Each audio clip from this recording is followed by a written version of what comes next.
We've been established 2010. We've been 2 people only. We didn't even have an office. Now we have an office building with a warehouse. It's 1,000 square meters in total, and we are 25 people. I'm here to see the new managing director of Sweden because I'm also responsible for Denmark and Sweden. I'm going to talk to all my colleagues here about deliveries, plans for marketing.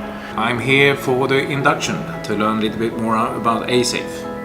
And I'm very excited to see how we can enter Sweden with ASAFE due to Sweden also has a very much of a global presence of the different companies.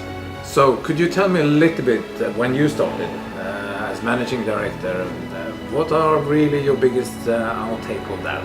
You're nothing without your colleagues. If they are with you and they are standing behind you and following you, your ideas and ASAFE's ideas, you are really great. So when I come home is to employ new staff, and we will for sure look for business-to-business people that are working to create long-term relationships and to build the success of ASAFE.